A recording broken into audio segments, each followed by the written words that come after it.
Hey Sugar Geeks, Liz here and my friend Christophe. If you remember watching Halloween Wars, which I hope you did, you might recognize him. He's come all the way from California to show us all about the technical side of tempering chocolate. We've done a couple of videos on the easy way of tempering chocolate, but we're bringing in the big guns to show us all of the technical stuff, right? So if you're into that, you might want to stay tuned. You want to say it? You say it. No, you say it. Coming up next in Sugar Geek Show. Okay, so you're going to be hanging out with us for a few episodes. We're going to be going over a bunch of different things, but the first thing we're going to talk about is the fundamentals of tempering chocolate. At the end of this video, we're also going to show how to make a chocolate heart, and we'll be announcing what the next episode is in this 6-part chocolate series. So stick around and don't forget to hit that subscribe button to get notified when the next video comes out. It's all about the sharing the passion about chocolate. That's right. All right, so let's go ahead and get started. If you've seen my other videos on chocolate, you know that the first step to tempering chocolate is to use real chocolate. But what is real chocolate? Technically, chocolate is coming from a fruit, which in reality is a cocoa pod. The cocoa pod is growing into a cocoa tree. So pretty much in each tree you will get a bunch of cocoa pod all around it. So once you harvest those cocoa pod, you cut them in half and then you remove all the beans that are inside. Once you get those beans from those pods, you want to let them fermented into a wooden box. Generally it's 2, 3, 4, up to 5 days. It depends what kind of flavor profile you are looking for. It's kind of like the wine, right? So what's important is to mix those beans on a daily basis just to ensure proper fermentation. So once the beans are ready, they are being placed into metal sheets and being dry on the sun. Then you want to roast them. You separate the skin from the cocoa beans. You crack them, take the skin in one side, and then you have the cocoa nibs on the other side, right? So once you have the cocoa nibs, then that's going into a press. In one side, you're going to get the cocoa butter, and on the other side, you will get the cocoa cake. From the cocoa cake, that's how you will obtain the cocoa powder.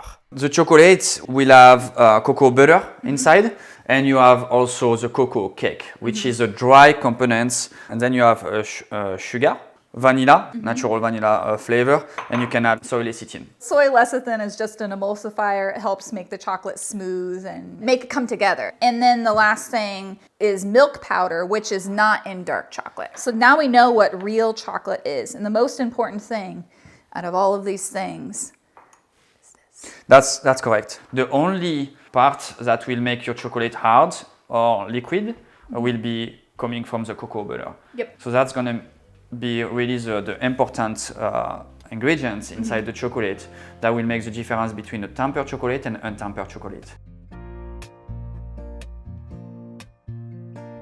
So that kind of brings us to another question that we get a lot about, like people want to know exactly what type of chocolate to use. We have this delicious chocolate that we're using today, which is from Cacao Barry, and it says 64% Yes. on here. What does this mean? This is a percentage of cacao that you have in your solid? chocolate. Yes. Okay. Everything else will be the sugar content, the vanilla, and the lecithin. Today we are going to temper chocolate, so we want to have a chocolate that is pretty fluid, which means has a cocoa butter content pretty high. Yeah, the higher the cocoa, the better the taste. And then the higher this fluidity is, the more liquid it is. So that's kind of what you're looking for. Or just buy this. Just buy this. That'd make it really easy. You know, I've been using Cacao Barry since back in my apprenticeship, which is about 20 years ago.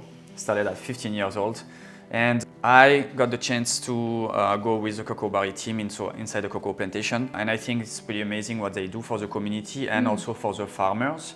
When we went to Nicaragua, we brought them one of the first batch of the Rugoso chocolates that's coming from their bean. And you see the farmers is crying. Oh. He tries the chocolate and we make them a dessert in the middle of the mountain of Nicaragua, and he tries chocolate and he says, "Is that mine?"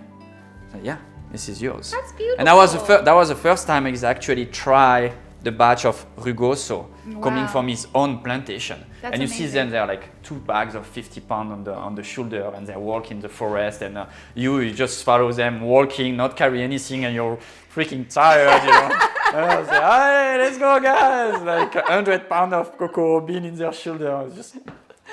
It's a hard work, Yeah. really, really hard work. Yeah. And that's why the chocolate is so expensive, also, because you know you don't realize, but it takes a lot Yeah. to get that to work. And Cacao Barry works really hard to ethically source their cocoa beans and works really hard with the workers so Yes. that they're being paid fairly. So we support that. It's amazing. Real chocolate has the most important ingredient, which is the Cocoa cocoa butter. butter. And I don't want to call it fake chocolate, but maybe imitation chocolate is anything that's going to have palm kernel oil or wax or Crisco, any of these things. He doesn't even know. I'm telling you. I was going to say I don't know anything about imitation chocolate. So sometimes people will say, hey, can I make my chocolate more liquid by adding more vegetable shortening or oil, and people will argue in the comments about whether or not you can do that. And I think it's just because there's not a general understanding that there is a difference between chocolate that's cocoa butter in its natural state and like an imitation chocolate. Wow. So there is no cocoa butter None. at all? None. Okay, so No. this is not chocolate. It's not. Now, there's nothing wrong with using this. We're just letting you know that this video is about working with real chocolate. Technical information incoming. What is tempering chocolate? What does that mean and why are we doing it? Tempering chocolate is the process of having the chocolate from a liquid state to a solid, stable state. Right. Stable being the key Stable. word. Inside the chocolate, you have different ingredients, right? What's happening when you melt the chocolate is all those ingredients are being dispersed. So what's important now is you want to go through a process of tempering chocolate in order to bring them back together and have them all Cohesive again. correct. Sometimes when I have leftover chocolate, Yes. it gets swirls of white through it. So that's because your chocolate is not stable. Right. Chocolate temper will be shiny, will crack when you snap it. Untempered chocolate will start to bloom. And the way that we make it stable is the process of heating and cooling to certain temperatures. Correct. So let's go ahead and temper chocolate. All right. My favorite way to temper chocolate, actually, it's we're going to melt the chocolate at 45 degrees Celsius and let it cool down until 35 degrees Celsius. At 35 degrees Celsius, we will add 2% of cocoa butter in a form of paste and bring down the temperature to 32. The chocolate will be, at this point, tempered. And we are using the Easy Temper machine, which is amazing. So this machine holds cocoa butter at that exact temperature where the proper strong beta crystals inside the cocoa butter are forming. At 32 or 33, your cocoa butter is in a form of paste, which is pre-crystallized cocoa butter. And by adding 1 to 2% will be enough to crystallize the whole mass. Yep. So it's important to add the cocoa paste in your chocolate, never above 35 degrees Celsius. If you add it over 35 degrees Celsius, that will destabilize all the beta molecule inside your cocoa butter that you add on. If you don't have an easy temper machine, you can use a double boiler to temper your chocolate using the seeding method. Click the link above to learn how to do that. First things is melt my chocolate, right? If you don't have a warmer, you can always take your chocolate and melt it in a microwave or over a double boiler. As long as you bring the temperature to 45 degrees Celsius, then you'll be fine. Really important, when you melt your chocolate in a microwave, I will just go in increment of 1 minute at a time. 1 minute, we mix, we put it back, 1 minute, mix. Maybe a little bit too hot. The glass really keeps the heat really well. Yeah, we are at 51 actually. Okay. I'm gonna add a few drops of already tempered chocolate. This is because I'm being impatient. So right now, we are bringing down the chocolate to 35, and then we can add the cocoa butter. Because we're adding more chocolate, is that going to change the amount of cocoa butter we should add, or is it okay because it's just a small amount? That's a really good question, actually. You always need to add between 1 and 2% of cocoa butter. If you add more than that, you can go into a saturation of cocoa butter. So we'll weigh this chocolate and then do some math. How many grams is in a kilo? 1,000. So we have 600, so we need 6 grams. Okay. Right? Make sure this is good temperature. Below 35, and I'm 34.8 right now.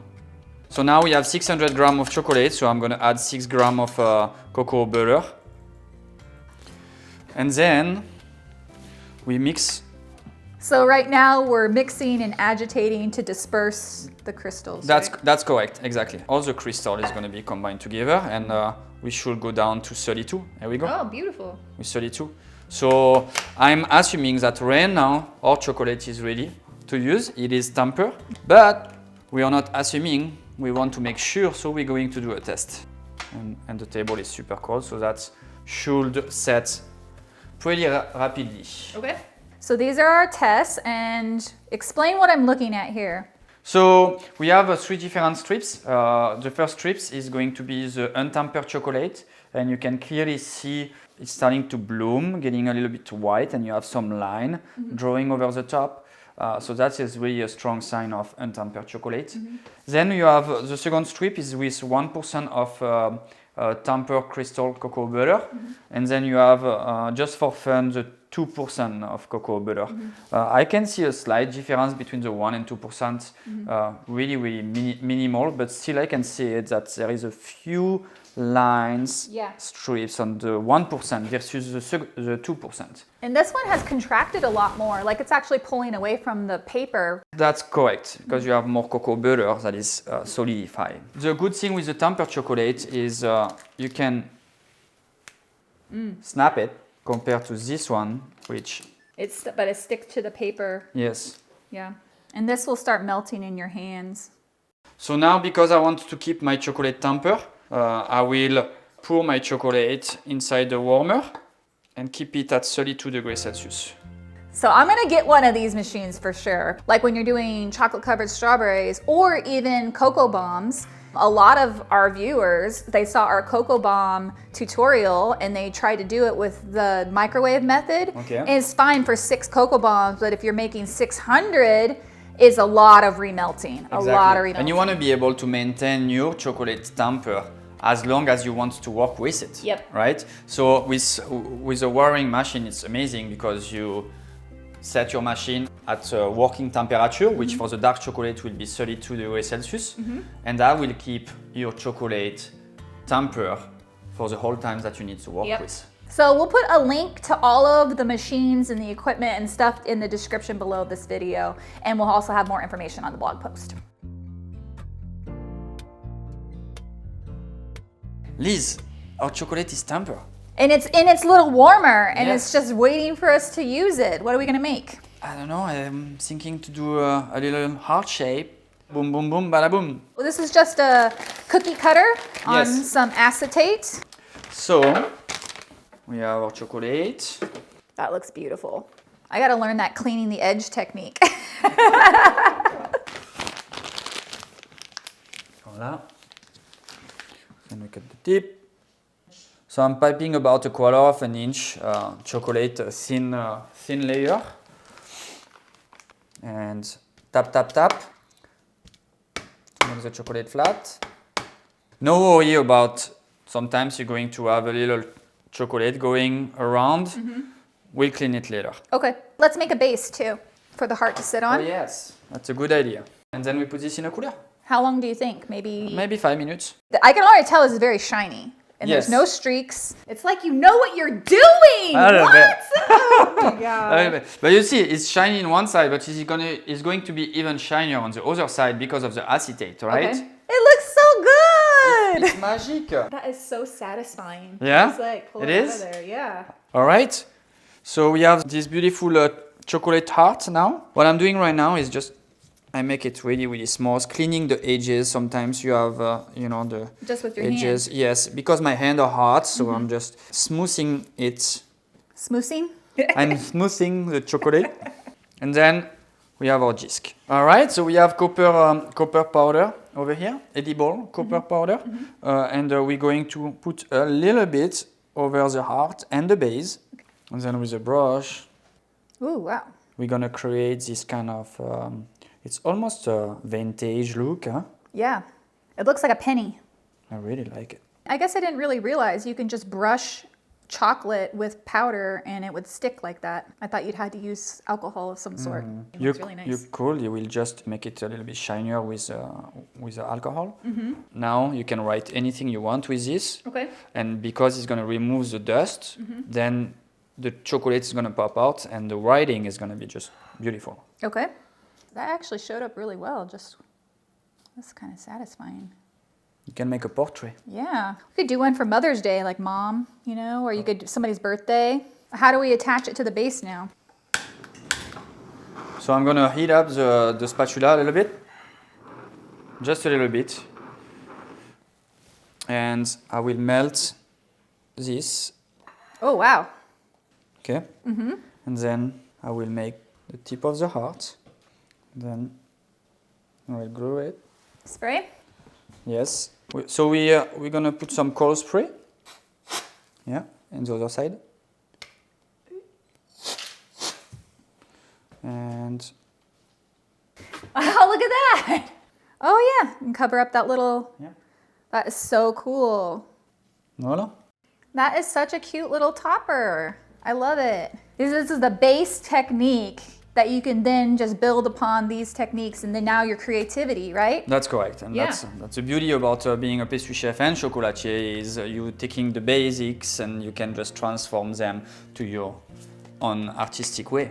What are we going to learn in the next episode? So next we will go over some basic shapes, basic decor. We're going to learn how to make a chocolate disc, square, curls. Yes. Thank you so much for watching, guys. We'll see you next week. Bye. Bye. Nailed it. Cool.